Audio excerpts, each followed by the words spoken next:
오늘 함께 나눌 말씀의 제목은요, 천국잔치라는 제목으로 하나님의 말씀을 우리 함께 나누도록 하겠습니다. 여러분 그렇죠? 잔치는 축하하고 기뻐하고 즐거워하는 자리입니다. 근데 성경은요, 우리가 구원받은 것을 잔치에 참여하는 것으로 비유를 하죠. 그래서 구원받은 우리는 하나님 나라의 천국잔치에 초대받은 사람이고 또 참여하게 된 사람입니다. 여러분, 그러니 마땅히 우리 그리스도인들은 기뻐하고 감사하고 즐거워해야 되죠. 그런데 너무나 많은 그리스도인들이 하나님을 믿고 구원받았다고 하는데 얼굴에 기쁨이 없어요. 감사가 없어요. 평안이 없는 거예요. 여러분, 오늘 말씀을 보면요, 이제 요셉이 그의 형제들을 자기 집의 잔치 자리에 초대를 합니다. 그런데 오늘 이 형제들이 요셉의 집에 들어가지 않아요. 그리고 그 잔치에 마음껏 즐거워함으로 참여하지 못하는 모습을 오늘 우리가 성경을 통해서 보게 되는 것입니다. 여러분, 우리가 다 분명히 하나님으로부터 천국 잔치에 초대받은 자들이고 그 잔치에 참여한 자들인데 왜 우리는 그 잔치를 누리지 못합니까? 이유가 무엇입니까? 오늘 우리가 그것을 함께 살펴보기를 원합니다. 자, 먼저 첫 번째로 죄의 문제가 해결되지 않았기 때문에 잔치를 즐거워하지 못합니다. 자, 오늘 16절부터 18절의 말씀에 보니까 요셉은 베냐민이 그들과 함께 있음을 보고 자기의 청지기에게 이르되 이 사람들을 집으로 인도해 드리고 짐승을 잡고 준비하라. 이 사람들이 정오에 나와 함께 먹을 것이니라. 청지기가 요셉의 명대로 하여 그 사람들을 요셉의 집으로 인도하니 그 사람들이 요셉의 집으로 인도되매 두려워하여 이르되 전번에 우리 자루에 들어있던 돈의 일로 우리가 끌려드는도다. 이는 우리를 억류하고 달려들어 우리를 잡아 노예로 삼고 우리의 나귀를 빼앗으려 함이로다 하고 그랬습니다. 자, 이제 드디어 요셉의 형제들은 유다의 끈질긴 설득을 통해서 야곱의 예물과 또 막내 동생 베냐민을 데리고 다시 애굽 땅으로 왔어요. 드디어 이 요셉은 그토록 보고 싶어 했던 자기의 친동생 베냐민을 몇십 년 만에 만난 것이죠. 그래서 이 요셉이 마음이 너무 좋은 거예요. 그래서 자기 집에 잔치를 열고 이제 그 형제들을 집으로 초대했습니다. 그런데 여러분, 오늘 성경을 보면 그 요셉의 잔치에 초대받은 이 형들의 반응이 어떻습니까? 이 형들이 뭐라고 얘기하는가 하니까 우리를 억류하고 달려들어 우리를 잡아 노예로 삼고 우리의 나귀를 빼앗으려 함이로다.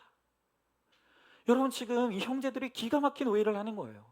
지금 이들이 뭐라고 하냐면은 요셉이 우리를 자기 집에 잔치에 초대하는 이유는 우리를 진짜 잔치에 초대하려고 하는 것이 아니라 우리를 지금 잡아 노예로 삼고 우리의 가진 모든 것을 빼앗으려 한다는 거예요. 여러분, 왜 잔치에 초대받은 이 형제들이 기뻐하고 즐거워하는 것이 아니라 두려워합니까? 왜냐하면 여전히 이들에게는 죄의 문제가 해결되지 않았기 때문이에요. 분명히 지금 요셉과 형제들 사이에는 풀어야 될 문제가 있어요. 이것이 지난날 우리의 잘못이었다고 진실하게 고백하고 회개해야 될 문제가 남아있는 거예요. 근데 여전히 형제들이 이것을 회개하지 못하니까 이 잔치에 초대를 받아도 기뻐할 수가 없는 거예요. 여러분, 지금 이 요셉의 형제들이 이 잔치에 초대받고도 기뻐하지 못하는 것은 지난날 자기 죄의 결론이에요. 왜 그렇습니까? 자기들이 약속을 해놓고 요셉을 살려주겠다고 약속을 해놓고 노예로 팔아버렸거든요. 그러니까 지금 이 형제들도 상대방의 약속을 믿지 못하는 거예요. 여러분, 우리가 그렇습니다. 다른 사람을 속인 사람은 남을 믿지 못해요. 다른 사람을 온전히 사랑하지 못하는 사람은 남의 사랑도 받지 못해요. 사랑을 하는 사람이 사랑도 받을 줄 아는 거예요. 상대방을 믿어줄 줄 아는 사람이 또한 믿음도 가질 수가 있는 것이죠. 그런데 이 형제들은 지난날 지은 죄가 너무 많고 이 죄가 해결되지 않으니까 요셉이 그냥 두려워요. 요셉의 초대가 의심스러운 거예요. 아무것도 누릴 수가 없는 거예요. 그러니까 이들은 자기가 저지른 과거의 죄, 자기 스스로 발등이 찍히는 것이죠. 여러분, 이렇게 인간은요, 죄가 있으면 인생이 두려워요. 아무도 믿지 못해요.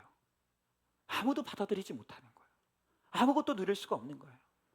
여러분, 우리가 정말 즐거운 인생을 살고 싶지 않습니까? 어떻게 하면 우리 인생이 유쾌해질 수 있을까요? 어떻게 하면 우리 인생이 즐거워질 수 있을까요? 여러분, 우리가 새 차를 사면 유쾌할까요? 새 남자 새 여자를 만나면 유쾌해집니까? 새 옷을 사고 새 백을 사면 유쾌해지겠습니까? 여러분, 오늘 여러분들한테 한번 팁을 한번 드리는데, 우리 노신자 전사님이 우리 교회 온 이후로 치마를 입어본 적이 없어요. 이분이 여잔데 여성인지 남성인지 아주 상남자 같은 그런 스타일인데, 여러분, 우리 교회 온 지 그분이 한 4년 됐나요? 4년인가 5년 만에 오늘 드디어 치마를 입고 오셨습니다. 여러분, 오늘 만나시면요, 이쁘다고 꼭 한마디 좀 해주세요. 여러분, 그런데 우리가 새 옷을 입으면 즐겁죠, 유쾌하죠. 근데 그거 오래 못 가요. 여러분, 그러면 우리가 어떻게 하면 유쾌한 인생이 될 수 있을까요? 성경의 사도행전 3장 19절의 말씀에 보면 우리 인생이 유쾌하게 되는 비결을 이렇게 소개하고 있어요. 제가 개역 한글 성경으로 한번 읽어보겠습니다. 그러므로 너희가 회개하고 돌이켜 너희 죄 없이 함을 받으라. 다시요. 너희가 회개하고 돌이켜 너희 죄 없이 함을 받으라. 그리하면 유쾌하게 되는 날이 주 앞으로부터 이를 것이요. 그랬어요. 자, 방금 읽은 사도행전에서 어떻게 하면 우리 인생이 유쾌해질 수 있다고 말씀하십니까? 너희가 회개하고 돌이켜 죄 없이 함을 받으면, 하나님 앞에서 회개함으로 우리의 죄가 해결받으면 그때부터 우리 인생이 유쾌해진다는 거예요. 여러분, 우리 목장이 유쾌해지는 비결이 뭔지 아십니까? 우리가 모든 가식과 포장을 집어 던지고 우리의 죄를, 우리의 허물을, 우리의 아픈 것과 약한 것을 솔직하게 오픈하게 되면 그때부터 우리 목장이 유쾌해지는 거예요. 여러분, 그런데 우리가 이게 안 되죠. 우리를 솔직하게 드러내고 나의 것을 솔직하게 나누는 것이 얼마나 힘든지 몰라요. 다들 자기 것을 꽁꽁 감추고 있는 거예요. 그러니까 여러분, 목장 가도 할 말이 없어요. 할 말이 없으니까 지루한 거예요. 다른 사람들은 다 지금 나의 고난을 이야기하고 나의 죄와 허물을 솔직하게 나누면서 눈물도 흘리고 웃기도 하는데 나는 모든 것을 감추고 있으니까 할 말이 없어요. 그러니 목장이 재미가 없죠. 여러분, 이렇게 우리의 죄의 문제가 해결 안 되면 인간관계도 하나님과의 관계도 다 두려워져요. 자, 이렇게 지금 요셉의 형제들은 여전히 자기 죄를 꽁꽁 감추고 있습니다. 그러니까 입에서 회개가 안 나오니까 뭐가 나오냐면 변명만 나오는 거예요. 쓸데없는 변명만 늘어놓는 거예요. 자, 오늘 19절부터 22절의 말씀해 보니까 그들이 요셉의 집 청지기에게 가까이 나가 그 집 문 앞에서 그들에게 말하여 이르되, 내 주여, 우리가 전번에 내려와서 양식을 사가지고 여관에 이르러 자루를 풀어본즉 각 사람의 돈이 전에 그대로 자루 아귀에 있기로 우리가 도로 가져왔고 양식 살 다른 돈도 우리가 가지고 내려왔나이다. 우리의 돈을 우리 자루에 넣은 자가 누구인지 우리가 알지 못하나이다. 그랬어요. 자, 여러분, 지금 요셉의 형제들이 요셉의 집잔치에 초대받았어요. 그런데 그들이 지금 어디 있는 줄 아십니까? 지금 이 형제들이 어디 있냐면 요셉의 집 문 앞에 서 있어요. 그냥 발을 한 발자국만 집 안으로 들이면 되는데 요셉의 형제들은 두려움 때문에 요셉의 집 앞에만 서 있고 그 문 안으로 들어가질 못하는 거예요. 청국잔치가 열렸는데 그 청국문 안으로 들어가질 못하는 거예요. 왜 그렇다고요? 회개가 안 되니까. 그리고 이들은 그 잔치집 문 앞에 서서 지금 뭐 하고 있습니까? 변명하는 거예요. 아니, 지난번에 우리가 양식 자루를 돈 주고 샀는데 그 돈이 우리 자루에 있더라. 왜 거기 있는지 모르겠다. 우리는 절대로 잘못이 없다. 뭐 어쩌고 저쩌고 하면서 계속해서 변명하는 거예요. 여러분, 지금은 변명할 때가 아니라 그냥 딱 한마디 하면 되는 거예요. 잘못했습니다. 용서해 주세요. 여러분, 이 진실한 회개 한마디만 이루어지면 천국문이 열려요. 우리가 그 잔치에 참여하는 거예요. 그런데 내 죄를 감추고 싶어요. 인정하고 싶지 않아요. 그러니까 자꾸 변명만 하면서 잔치집 앞으로 들어오질 못하는 거예요. 여러분, 한 신문에 칼럼을 봤어요. 그 컬럼에서 도대체 사죄란 무엇인가? 라는 것을 이야기하면서 이 사죄라는 것은 상대방에게 용서를 구함으로써 자신이 처한 공경에서 탈출하거나 아니면 자기의 부정적인 평가를 극복하려고 하는 것. 이게 사죄라는 거예요. 자, 그런데 우리가 상대방이 받아들일 수 있는 그 진실한 사죄를 이루려면 반드시 철저한 자기 반성이 필요하다는 거예요. 지위고하에 상관없이 자기에게 문제가 있다고 여긴다면 사과하는 거예요. 변명할 필요 없는 거예요. 내가 잘못했습니다. 이게 내 문제가 맞습니다. 여러분, 우리가 몇 주 전에 장관 청문회가 있었지 않습니까? 그런데 그 중에 한 명이 이 보좌관의 갑질 문제가 터졌어요. 여기저기서 나도 갑질당했다. 나도 갑질당했다. 이 사람 문제 있다. 장관 되면 안 된다. 여러분, 그때라도 그가 철저하게 자기 반성이 담긴 사과와 사죄를 이루었다면 그러면 결과가 어땠을까 싶어요. 여러분, 그러나 그분은 끝내 이게 도대체 사과인지 벤지 복수한지 뭐 알 수 없는 그런 말만 되풀이하다가 결국에는 연이어 터져나오는 그 폭로 때문에, 제가 듣기로는 국회의원 출신으로서 장관 후보가 된 사람들 가운데 이제까지 단 한 번도 탈락한 적이 없었는데 이 사람이 국회의원으로서는 장관직에서 탈락한 1호 사람이 됐다는 거예요. 왜 이런 일이 벌어졌습니까? 미안합니다. 내가 잘못했습니다. 내 생각이 짧았고 내가 모자랐습니다. 여러분, 이 한마디면 되는 거잖아요. 여러분, 이 한마디면 우리 한국 사람들은 정이 많은 사람들이기 때문에 어쩌면 그걸 받아들이고 그래, 한 번 더 기회 주자, 그랬을지도 모르겠어요. 그런데 여러분, 이게 안 돼요. 쓸데없이 변명은 많이 해도 미안합니다, 잘못했습니다, 이 한마디가 안 돼서 우리가 모두 다 실패하는 거예요. 왜요? 내 체면이 우상이니까. 내 자존심이 우상인 거예요. 여러분, 우리가 정말로 진정한 사죄를 이루고 우리가 정말로 회개를 이루려면 쓸데없는 변명 그만해야 돼요. 솔직히 잘못을 인정하는 거예요. 변명하지 않는 거예요. 오늘 이 진정한 사과와 사죄와 회개의 자리로 나아갈 때 우리가 이 천국잔치에, 하나님 나라의 천국잔치에 모두 초대받고 그 안에 들어가서 참여하는 우리 모두가 될 수가 있는 것이죠. 한번 질문해 봅니다. 내 편견과 오해로 다른 사람을 함부로 판단하고 있지 않습니까? 철저한 자기 반성으로 하나님과 사람에게 사죄해야 될 문제가 무엇입니까? 그럼에도 그럴 수밖에 없었다는 변명과 핑계로 회개와 사과를 거부하고 있지 않습니까? 내 죄임을 인정하고 회개해야 될 문제가 무엇입니까? 또 용기를 내어서 사과해야 될 사람이 누구입니까? 자, 두 번째로, 이렇게 오해하고 변명하고 있는 사람들을 천국잔치에 초대하기 위해서는 청지기의 도움이 필요하다는 것입니다. 자, 오늘 23절 24절 말씀해 보니까 그가 이르되 너희는 안심하라, 두려워하지 말라. 너희 하나님, 너희 아버지 하나님이 재물을 너희 자루에 너희에게 주신 것이니라. 너희 돈은 내가 이미 받았느니라 하고 시몬을 그들에게로 이끌어내고 그들을 요셉의 집으로 인도하고 물을 주어 발을 씻게 하며 그들의 나귀에게 먹이를 주더라 그랬습니다. 여러분, 이렇게 우리가 진정한 회개를 이루기까지 두려워하는 사람들이 너무나 많아요. 내가 이 죄를 솔직하게 고백해도 될까? 내가 공동체에 이런 얘기를 했다가 사람들이 나를 무시하고 나를 싫어하면 어떡하나? 우리가 여전히 두려워하고 있어요. 여러분, 어떤 분들은요, 내가 전에 다른 교회에서 내 이야기를 한 적이 있다는 거예요. 그런데 내 이야기를 했더니 그 이야기가 교회 안에 돌고 돌아서 결국 내 귀에 다시 들리더라. 내가 그런 일을 당해봤기 때문에 나는 다시는 내 이야기 안 한다. 나는 절대로 나를 드러내지 않는다. 여러분, 이런 분들도 있어요. 여러분, 저는요, 충분히 이해합니다. 오늘 지금 요셉의 형들도 내가 정말 이 잔치 문 안으로 들어가도 되는지, 내가 들어갔다가 노예가 되는 건 아닐까? 내가 들어갔다가 해코지 당하는 건 아닐까? 지금 두려워하고 있는 거예요.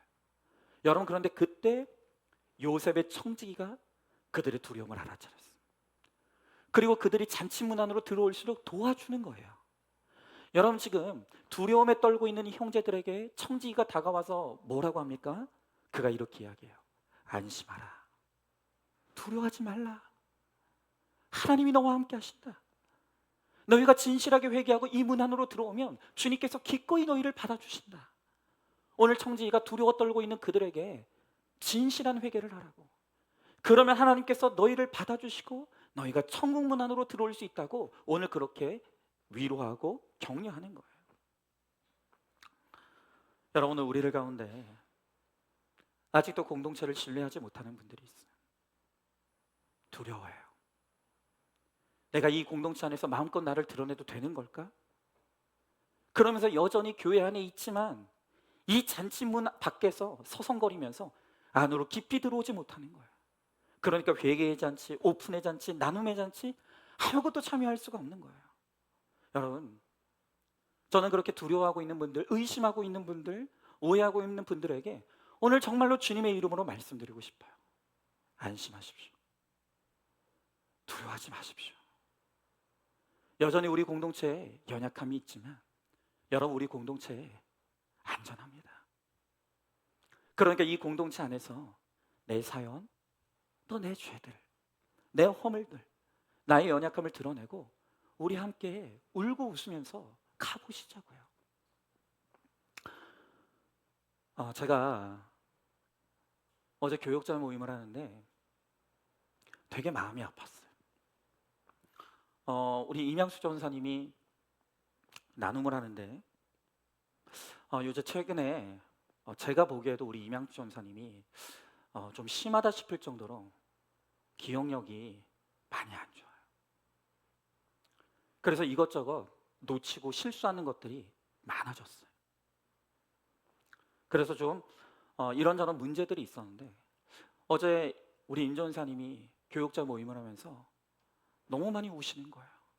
목사님, 내가 이러지 않았는데 내 기억력이 지금 문제가 생겼다고.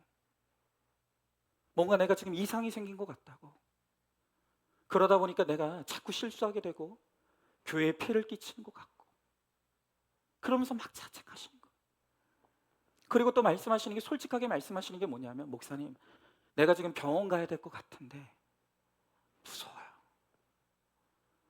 내가 진짜 병원 갔다가 너무나 험한 진단을 받을까 봐 무섭다고. 그러면서 어제 우리 임 전사님이 너무 많이 우시는 거예요. 여러분, 그래서 제가 어제 임 전사님에게 그렇게 말씀드렸어요. 전사님, 일단 너무 두려워하지 마시고 빨리 병원 가시라고. 빨리 병원 가셔서 정확한 진단 받으시라고. 그냥 나 혼자 추정하고 그러지 말고. 여러분, 제가 보니까, 제가 가만히 얼마나 많이 관찰하겠습니까? 제가 느끼기에는 큰 병이 아니에요. 우리 임 전사님이 지금 워낙 신경 써야 될 게 너무 많아요. 귀한 어머니도 모시고 계시고, 남편도 섬겨야 되고, 아픈 남편도 섬겨야 되고, 또 아픈 자녀도 섬겨야 되고, 또 교회 안에서는 전도사로서 주일학교도 섬기고, 지금 목장도 섬기고, 지금 신경 써야 될 게 너무 많은 거예요. 여러분, 사람의 기억력이라는 것이요, 어느 한계를 넘어가면 과부하가 걸려요. 그렇기 때문에 꼭 치매가 아니더라도 너무 신경 쓸 게 많은 사람은 어느 이 기억력에 소실이 일어나기 시작하는 거예요. 제가 볼 때 좀 그런 문제거든요. 근데 임 전사님 너무 두려운 거예요. 그래서 제가 빨리 병원 가시라. 혼자 끌당하지 마시고 정확하게 병원 가셔서 정확한 진단과 처방을 받으시라고. 아니면 너무 좋은 것이고, 혹시 문제가 있더라도 빨리 약 먹을수록 좋은 것이니까 빨리 병원 가시라고. 그리고 제가 그 다음에 처방드린 게 뭐냐면, 가족들과 우리 공동체에게 확실하게 오픈하시라고. 본인의 정확한 상태를 확실하게 오픈하시라고. 그래서 이 문제에 대해서 우리 공동체에 배려를 받으시고, 또 우리 공동체로부터 관심을 받으시라고. 이거는 배려받고 돌봄받아야 될 문제이기 때문에 우리 공동체 앞에, 우리 공동체 식구들에게 지금 자신의 정확한 상태를 명확하게, 정확하게 오픈하시라고. 저는 우리 공동체가 받아줄 줄 알아요. 믿어요. 여러분, 전도사는 아프면 안 됩니까? 전도사는 연약하면 안 됩니까? 우리 임 전사님 너무 역할이 많아요. 그러다 보니까 놓치는 것이 있을 수밖에 없어요. 그럼 여러분들이 좀 이해해 주시면 안 됩니까? 저는 우리 공동체가 능히 그렇게 받아주고 배려해주고 이해해줄 수 있는 공동체라고 저는 믿어요. 여러분, 제 아내가 불안증 환자예요. 현재 정신과에서 불안증 환자 진단받고 약 먹고 있어요. 제가 제 아내랑 이야기하면서 제 아내에게 그런 이야기를 했습니다. 여보, 당신의 문제는 아픈 게 문제가 아니야. 당신의 문제는 아픈 게 문제가 아니라 아픈데 멀쩡한 척 하는 게 문제야. 제가 제 아내에게 그런 말을 해요. 여러분, 사모는 아프면 안 됩니까? 사모도 아플 수 있지 않습니까? 제 아내는 불안증 환자예요. 약 먹고 있어요. 저는 우리 공동체가 사모라도 아플 수 있다는 것을 이해해 주셨으면 좋겠어요. 여러분이 생각하는 그런 사모 같은 그런 모습, 푸근하고 모든 것을 다 받아줄 수 있는 그런 사모였으면 참 좋겠죠. 그런데 어떻게 해요? 아픈데, 약 먹고 있는데. 저는 우리 공동체가 능히 이해해주고 배려해주고 받아줄 수 있는 힘이 있다고 믿어요. 여러분, 여러분들이 생각하는 사모상이 있을 거예요. 저는 목회자 자녀고 제 어머니가 사모였어요.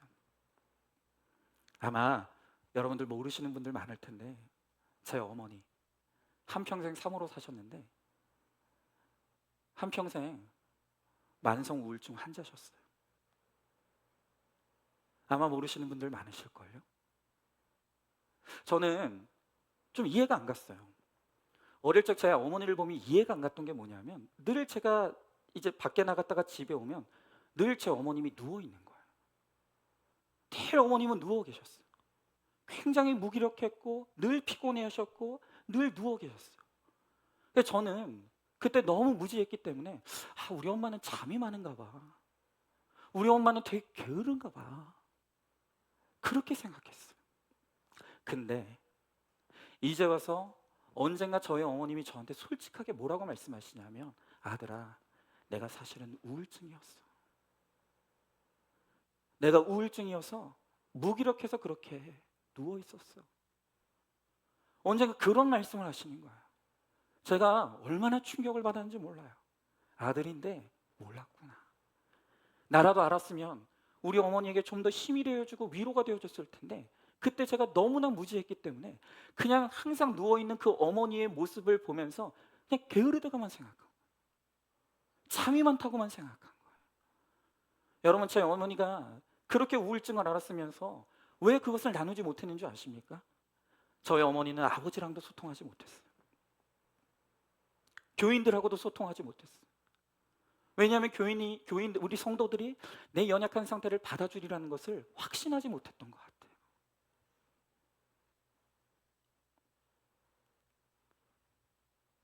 그래서 제 어머니를 보면 어떤 분들 그런 말을 해요. 우리 원로 목사님 사모님은 천상 사모야. 근데 여러분, 그거 꾸며진 모습이에요. 그거 많이 포장된 모습이었어요. 여러분들 감정들 다 받아내고 그걸 이길 힘이 없어서 그냥 뒤에서는 늘 잠으로 회피하시고 무기력해서 누워 계시고 그러셨단 말이에요. 근데 방치돼 있었어요. 여러분, 그래서 저는 제 아내를 그렇게 방치하고 싶지 않아요. 제가 제 어머니에 대해서 그런 실수를 했기 때문에 연약한 제 아내를 저는 보호하고 싶어요. 끌어안고 싶어요. 절대로 혼자서 외롭게 그렇게 살도록 내버려 두지 않을 거예요. 여러분, 그리고 저는요, 오늘 여러분들에게도 부탁합니다. 제 아내가 사모지만 제 아내는 불안증 환자예요. 제 아내를 불쌍히 여겨주시고 제 아내를 끌어안아 주시고 제 아내를 이해해 주시기 바라요. 제가 늘 이야기합니다. 당신 한 번 이야기해서 모른다고. 내 상황이 아니기 때문에 다른 사람들은 내가 한 번 이야기한다고 해서 그 기억하지 못한다고. 계속 이야기하라고. 계속 내가 아프다고 이야기하라고. 그래야 우리 성도들이 이해해주고 알아준다고. 여러분, 저는요, 우리 공동체가 그런 공동체 됐으면 좋겠어요. 어디가 아픈지, 어디가 문제 있는지, 내가 지금 어떤 죄의 문제를 겪고 있는지, 여러분, 저도 여러분들을 돕기를 원해요. 여러분, 목사라는 직임은요, 하나님께서 여러분들의 죄의 문제, 아픔의 문제를 돕고 섬기라고 하나님이 세워주신 청직이에요. 저 여러분들을 돕고 싶어요. 여러분, 그런데 그러려면 반드시 필요한 게 있는데 여러분들이 마음을 여셔야 돼요. 제가 아무리 돕고 싶어도 여러분들이 마음을 꽁꽁 닫고 저를 신뢰하지 못하고 공동체를 신뢰하지 못하고 아무것도 나누지 못하면 여러분, 절대로 저는 여러분들을 도울 수가 없는 거예요. 오늘 여러분들 가운데 지금 내 삶에 문제가 있다고 느끼시는 분들이 있습니까? 내 인생이 이대로는 안 된다고 느끼시는 분들이 있습니까? 그런데 어떻게 해야 내가 변화될 수 있는지 모르겠습니까? 여러분, 오늘 이 시간 우리의 마음을 열고 나의 문제를 꺼내 놓으십시오. 그럼 공동체가 나를 위해 기도해 줄 것이고, 공동체가 나의 문제를 가지고 함께 아파해 줄 것이고, 우리가 공감하고 위로하고 그러면서 가는 거예요. 여러분, 제가 교회를 보니까요, 누구는 아프고 누구는 안 아프고 그런 거 없어요. 다 아파요. 진짜 다 아파요. 여러분, 오늘 여러분들 가운데 불안증이 있으신 분들이 있으시죠? 나만 불안하지 않아요. 내 앞에 있는 사람도 불안하더라. 여러분, 오늘 여러분들 가운데 두려운 분들이 있으시죠? 나만 두렵지 않더라고요. 지금 내 앞에 있는 사람들도 두려워요. 다만 조금 더 힘이 있는 사람, 조금 더 힘이 없는 사람, 이 차이뿐이에요. 다 아파요. 여러분, 그러니 우리가 안심하고 두려워하지 말고 오늘 우리 공동체 안에서, 이 공동체 안에서 벌어지고 있는 이 잔치, 사랑의 잔치, 위로의 잔치, 공감의 잔치, 서방의 잔치, 그리고 권면의 잔치에 우리 다 참여하시자고요. 다 아파요. 다 죄인이에요. 오늘 우리가 솔직하게 나누면 거기서 공감이 일어나요. 위로가 일어날 수 있는 것입니다. 우리가 함께 하길 원해요. 여러분, 한번 질문해 봅니다. 목장에서 양육의 자리에서 내 이야기를 하는 것이 편합니까? 불편합니까? 내 이야기를 나누는 것이 두렵고 불편한 이유가 무엇입니까? 목사와 교육자 그리고 목자들이 하나님이 나를 도우라고 보내주신 청직이라는 것을 신뢰하고 있습니까? 과거에 교회 안에서 목회자에게, 직분자에게, 리더에게 상처받았던 경험이 있다면 오늘 솔직하게 목장에서 나눠보시기 바라요. 세 번째로, 그럼에도 불구하고 불붙는 주님의 사랑으로 우리를 천국잔치에 인도해 주십니다. 자, 오늘 27절부터 29절의 말씀해 보니까 요셉이 그들의 안부를 물으며 이르되 너희 아버지가 너희에게 말하던 그 노인이 안녕하시냐? 아직도 생존해 계시냐? 그들이 대답하되 우리 아버지가 평안하고 지금까지 생존하였나이다 하고 머리 숙여 절하더라.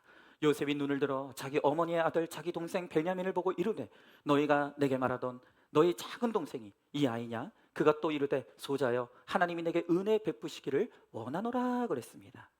자, 드디어 요셉이 그렇게 기다리던 친동생 베냐민을 만났어요. 여러분, 피는 물보다 진하다고 하지 않습니까? 하지만 그 피보다 더 진한 게 있어요. 그것이 바로 하나님을 아버지로 둔 예수 그리스도의 보혈의 피로 맺어진 바로 하늘가족 공동체가 혈육의 형제자매보다 훨씬 더 귀하고 값진 우리에게 하나님이 허락하신 공동체라는 거예요. 우리가 그것을 깨달아야 되는 거예요. 여러분, 오늘 이어지는 30절부터 31절의 말씀해 보니까 요셉이 아우를 사랑하는 마음이 복받쳐 그 피 울 곳을 찾아 안방으로 들어가서 울고 얼굴을 씻고 나와서 그 정을 억제하고 음식을 차리라 하매 그랬습니다. 여러분, 오늘 요셉과 그의 친동생 베냐민이 만났는데 이들은 어릴 적 헤어졌어요. 몇십 년 만에 다시 만났어요.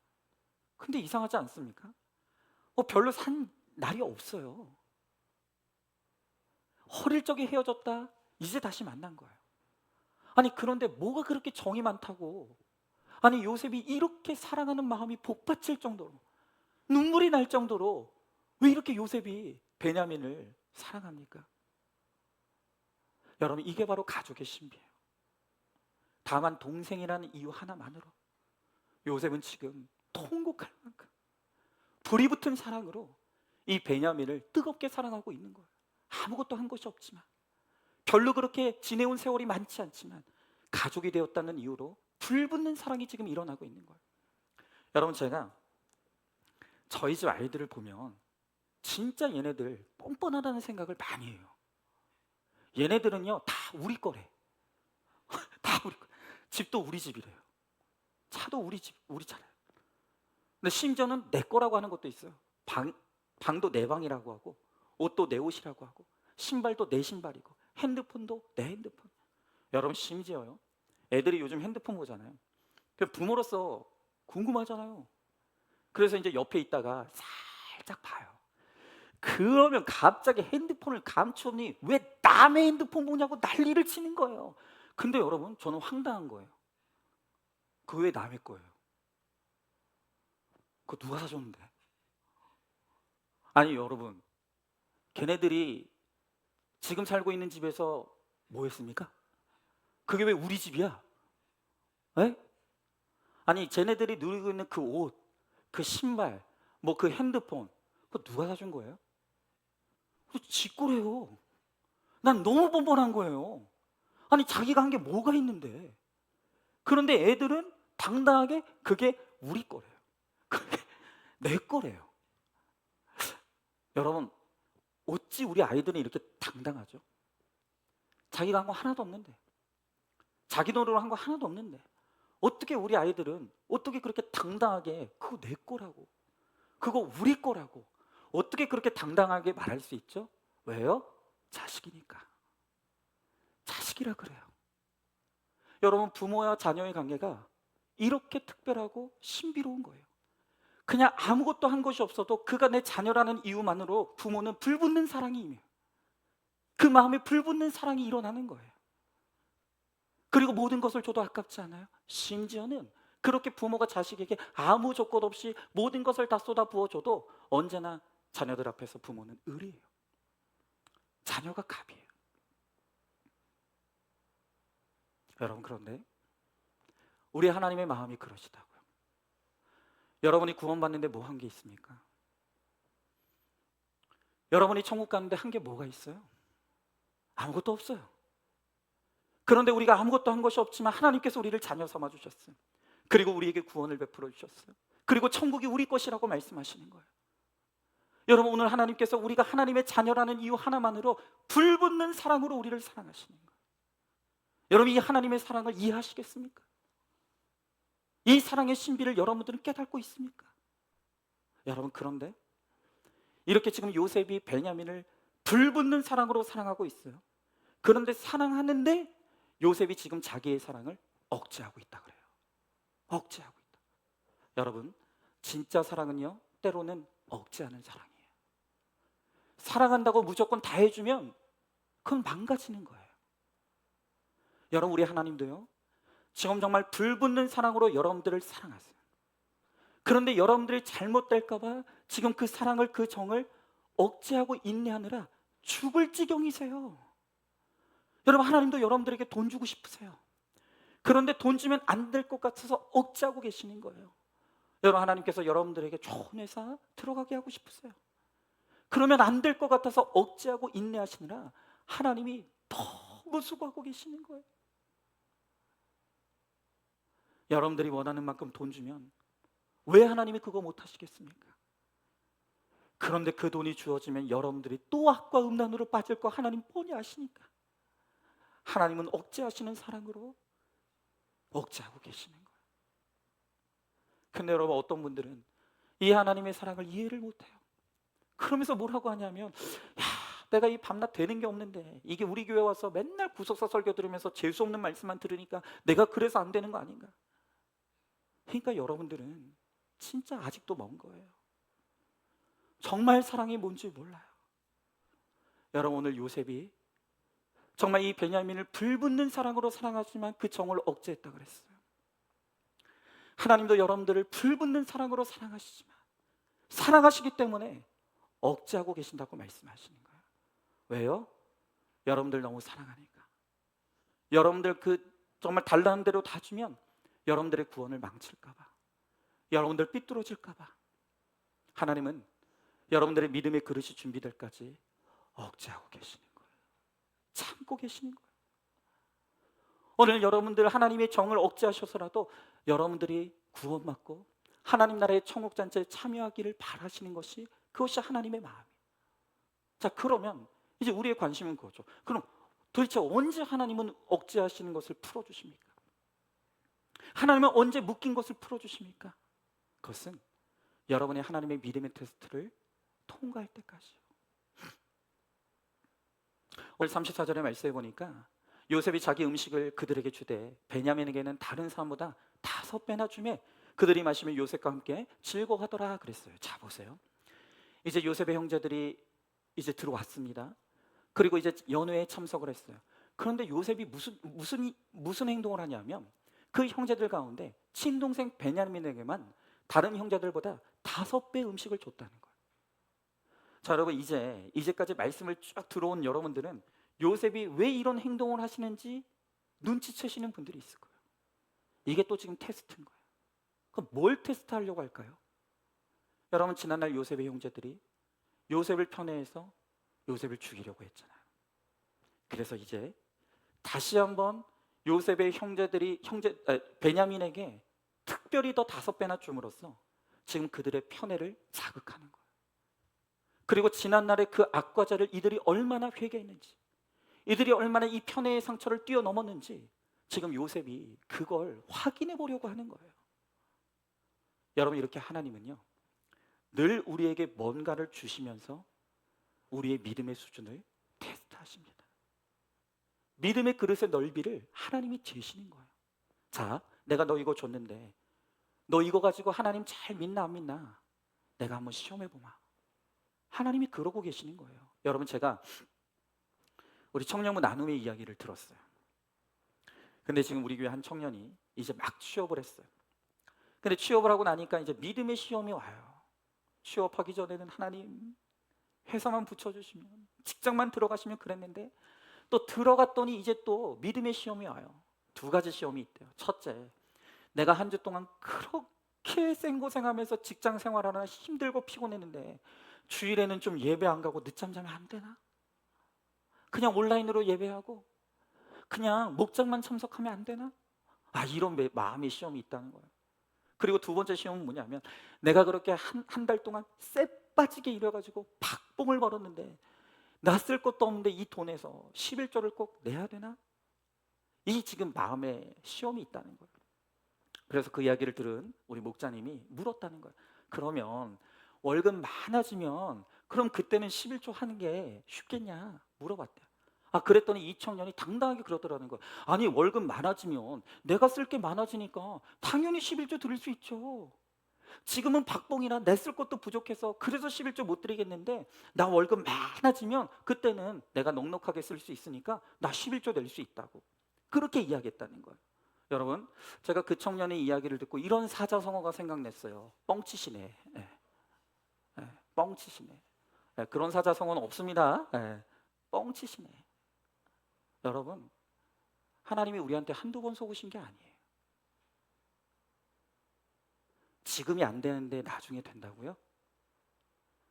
작은 것도 안 되는데 큰 게 된다고요? 그런 건 없어요. 그런 거 없다고요. 하나님은요, 나에게 지금 주신 그 시간, 지금 주신 그 물질, 지금 주신 그 힘, 하나님 그거 보시고 그거 가지고 우리의 믿음을 시험하세요. 내가 지금 이만큼 줬는데 너 이만큼 가지고 나를 잘 믿나 안 믿나 내가 지금 그거 볼 거야. 여러분, 우리가 여기서 뛰어넘지 못하면, 여기서 우리의 믿음의 테스트를 통과하지 못하면 절대로 그 다음 단계로 넘어갈 수 없어요. 절대로 넘어가지 못합니다. 여러분, 하나님이 오늘도 불붙는 사랑으로 우리를 사랑하십니다. 그런데 그 불붙는 사랑으로 주님이 우리를 억제하신다. 억제하시는 것도 하나님의 사랑이죠. 그리고 우리의 믿음을 달아보시는 것도 하나님의 사랑이에요. 그리고 이 모든 것을 통해서 하나님은 우리의 구원을 이루어 가시는 거예요. 여러분, 하나님이 하시는 일 중에 사랑해서 하시는 일과 아니어서 하시는 일이 따로 있는 게 아니에요. 지금 하나님께서 우리의 삶에서 하시는 모든 일이, 지금 우리의 삶에서 벌어지는 그 모든 일이 나를 불붙는 사랑으로 사랑하시는 하나님이 주시는 사건이고, 하나님이 주신 환경이고, 하나님이 주신 관계인 거예요. 여러분, 이 하나님의 사랑을 확신하십시오. 이 하나님의 사랑을 신뢰하십시오. 그리고 이 사랑 안으로 들어오시고 믿음 안에 거하십시오. 그러면 하나님께서 오늘 우리로 하여금 하나님 나라의 천국잔치에 참여하게 하시고 풍성한 하나님의 은혜의 잔치에 참여해 주시는 바로 그 하나님의 은혜를 우리에게 누리게 해주실 줄로 믿습니다. 여러분, 왜 천국잔치에 기쁘게 참여하지 못합니까? 여전히 하나님과 나 사이에 해결되지 못한 죄의 문제가 있습니다. 여전히 내가 하나님 잘못했습니다, 이게 내 죄가 맞습니다. 여전히 지금 하나님 앞에 인정하지 못하는 내 죄와 잘못이 있어요. 너 여전히 하나님 앞에 변명하면서 하나님 앞에 온전히 나가지 못하는 게 있네. 오늘 하나님이 억제하시고 검증하시는 사랑으로 우리를 기다리신다고 하십니다. 오늘 정말 이 하나님의 사랑을 믿고 사랑 안에 거하고 오늘 주님을 믿는 믿음 안에 거함으로 말미암아 정말 하나님의 풍성한 구원의 잔치, 은혜의 잔치에 참여하는 저와 여러분 우리 모두가 될 수 있기를 주님의 이름으로 축원합니다. 오늘 이 시간 우리 말씀을 기억하면서 함께 찬양하고 기도했으면 좋겠습니다.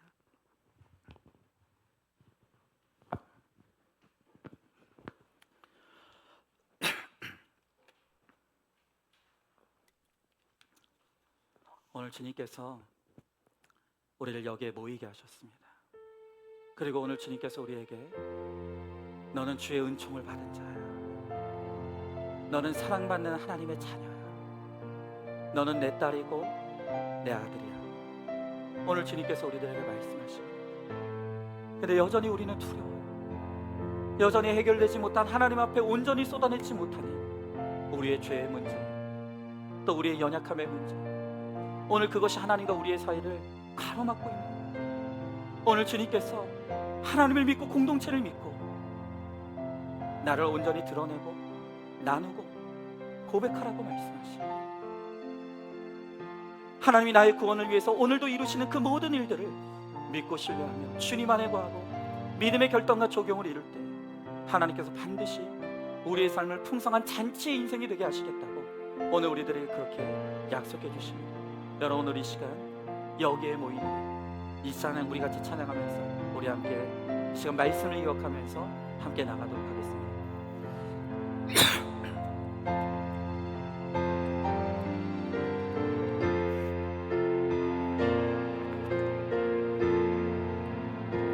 우리 같이 찬양합니다. 여기에 모인 우리, 여기에 모인 우리, 주의 은총 받은 자여라. 아멘. 주께서 이 자리에 함께 계심을 아노라. 언제나 주님만을 찬양하며 따라가리니 시험을 당할 때도 함께 계심을 믿노라. 이 믿음 더욱 크세나 주가 지켜주신 나. 어두운 밤에도 주의 밝은 빛이 놓아요. 주 우리 2절 찬양합니다. 주님이 뜻하시니, 주님이 뜻하시니 헤아리기 어렵더라도 언제나 주 뜻 안에 내가 있음을 아노라. 아멘. 사랑과 말씀들이 나를 더욱 새롭게 하니 때로는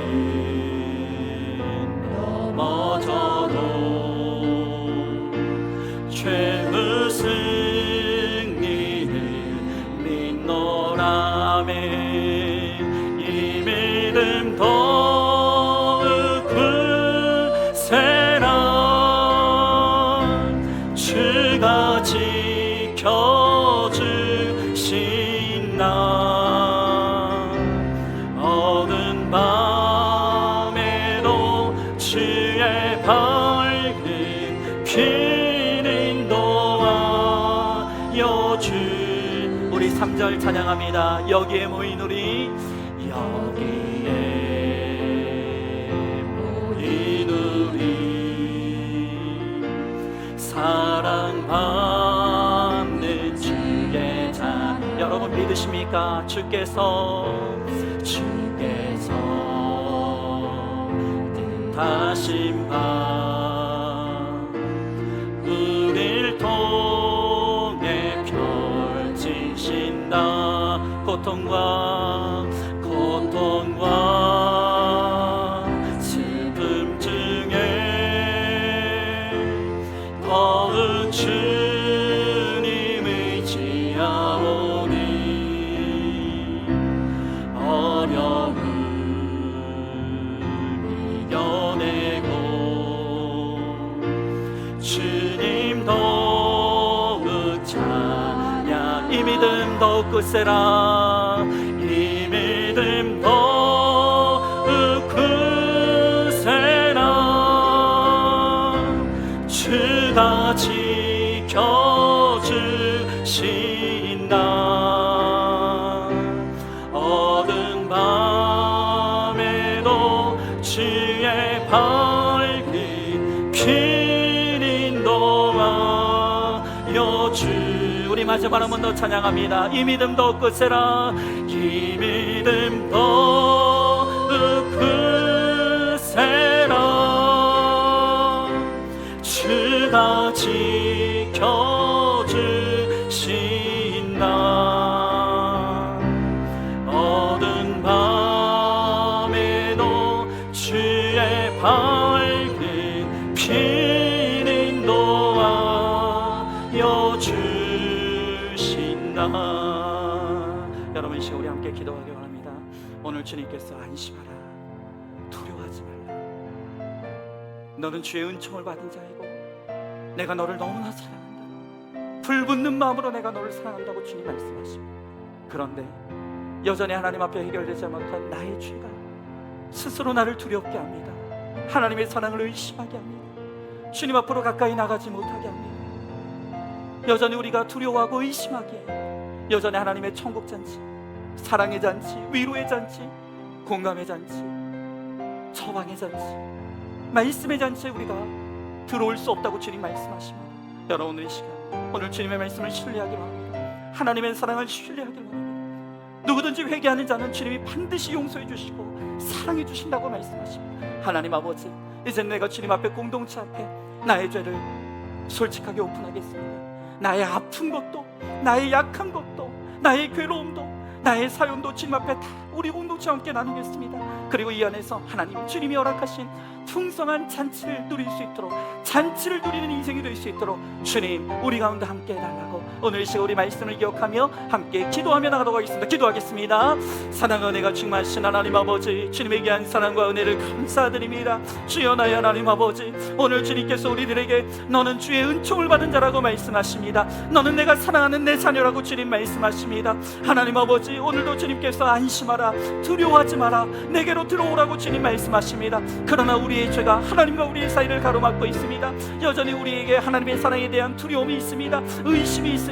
공동체를 향한 여전히 하나님 아버지 우리의 두려움이 있습니다. 주여 나의 하나님 아버지, 우리를 불쌍히 여겨 주시옵시고 이제는 정말 주님의 사랑 안에 거하게 하여 주시옵소서. 하나님의 믿는 믿음 안에 거하게 하여 주시옵소서. 아버지, 우리가 공동체에 붙어가는 믿음으로 나갈 수 있도록 주여 하나님 아버지 함께 하여 주시옵소서. 그러므로 말미암아 정말 하나님 아버지, 이제 우리가 잔치에 참여하는 인생, 그 잔치를 누리는 인생, 그 잔치로 말미암아 유쾌하며 아버지 하나님 아버지 정말 즐거움을 누리는 인생이 될 수 있도록 주여 나의 하나님 아버지 함께 하여 주시옵소서. 오늘도 주님 앞에 나아갑니다. 주님 앞에 나아갑니다. 주여 우리를 받아 주시옵시고 우리 가운데 함께 하여 주시옵소서. 주님 도와 주시옵소서. 믿습니다. 감사합니다. 주여. 하나님 아버지 감사합니다. 오늘 주님께서 우리들에게 말씀하십니다. 안심하라. 두려워하지 마라. 내게로 와라. 오늘 주님께서 끊임없이 우리를 부르고 계십니다. 그럼에도 불구하고 여전히 하나님 앞에 해결되지 못한, 회개하지 못하는 나의 죄가 하나님의 사랑을 의심하게 하고 두려워하게 합니다. 여전히 우리 안에 있는 오해와 불신이 이 공동체에서 벌어지고 있는 잔치에 참여하지 못하게 합니다. 주님, 이제는 정말로 오늘 우리를 향해서 너는 주의 은총을 받은 자라고, 너는 내가 사랑하는 자라고 말씀하시는 하나님의 음성을 믿음으로 받아들이고 이제는 그 믿음으로 주님 앞에 나아갈 수 있도록 우리 가운데 함께하여 주시옵소서. 그리하여서 잔치에 참여하는 인생, 잔치를 누리는 인생, 그래서 하나님 안에서 기쁨과 즐거움을 누리는 인생이 되어서 하나님, 나만이 이 잔치를 누리는 것이 아니라 이 잔치에 들어오지 못한 내 사랑하는 가족들, 또한 나의 이웃들, 그들을 주님께로, 주님의 잔치에 초대하여서 그들과 함께 이 풍성한 잔치를 누릴 수 있는 우리 모두가 되게 하여 주시옵소서.